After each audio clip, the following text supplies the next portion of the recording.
An upset prince. According to a recent book, Harry said to his father, King Charles, "Don't you want to see your grandchildren?" after being ejected from his British residence. While page 6 is informed that Harry is currently undertaking a reconciliation tour in an effort to mend fences with his father, the news that he was ordered to vacate Frogmore Cottage was not received well. Endgame describes how a shocked Harry and Meghan Markle were informed that they had to return the keys to the multi-million-dollar UK house that the late Queen Elizabeth had given them after their 2018 wedding.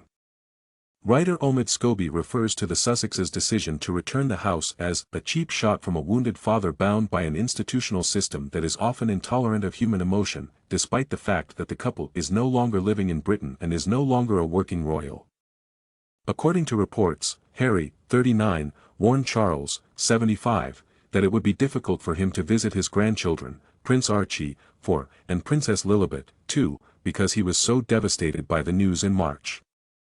Because the grounds are guarded by armed guards, Scobie believes that the residence was the family's only true safe option when visiting the United Kingdom. Harry has emphasized that he does not feel secure returning to his home country with his wife and 2 children in tow without adequate security, and he is currently battling in UK courts to obtain government security for his family while they are traveling abroad.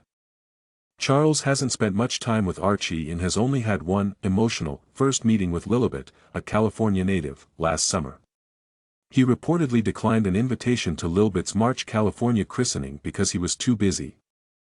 According to the book, Harry called Charles a few days after learning they had to leave Frogmore and said, "Don't you want to see your grandchildren?" Harry did not feel hopeful when Charles broke his quiet during that difficult chat with a half-hearted declaration that they would always have somewhere to stay. Scobie claims that weeks before Charles's autobiography, Spare, which detailed his upbringing with his father and his falling out with his elder brother, Prince William, was published, Charles had been distant and terse when speaking with Harry over the phone. Because Harry believed they would never speak again if they didn't speak, a buddy had arranged for them to talk over the phone. Harry had reached out to them during Christmas, and they had spoken, but Charles was cautious about talking to his son. The family's take on Harry was that they shouldn't believe him until they read the book and hear him speak about it. They all regarded that with seriousness, an insider told Scobie.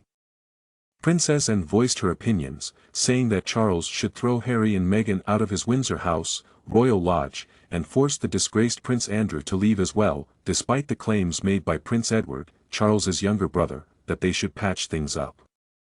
According to a different report, Anne, 73, was explicitly stating that neither Harry nor Andrew were still employed by the royal family. It was a cheap shot from a wounded father bound by an institutional system that is often intolerant of human emotion, writes Scobie, not a decisive action by a resolute king. It was staying mum about Harry's accusations and remaining publicly unconcerned for his son's well-being while ending his family's lease on a safe UK residence. The Sussexes suffered a fatal blow upon learning that Charles intended for his younger brother Andrew to relocate to Frogmore, a far smaller 5-bedroom home than the 30-room Royal Lodge, according to the book. They were especially angry since they had financed a long-term lease on the property in addition to paying £2.4 million, $3 million, for improvements. Previously, Palace insiders told us that Andrew, who settled with Virginia Gifford, the woman who accused Jeffrey Epstein, for $7 million, did not want to move into Frogmore and Charles would not force him to, emphasizing that Andrew is responsible for continuing to pay the rent.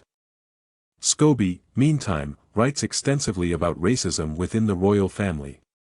"I'd be lying if I said it wasn't a difficult environment to be a person of color," a non-white household member tells him. Then, he claims that Markle, 42, accused 2 individuals of talking about concerns regarding the skin tone of their baby Archie. When the Susses claimed that an unidentified royal family member mentioned how dark his, Archie's, skin might be when he's born, in their March 2019 Oprah Winfrey interview, it set off a racial controversy.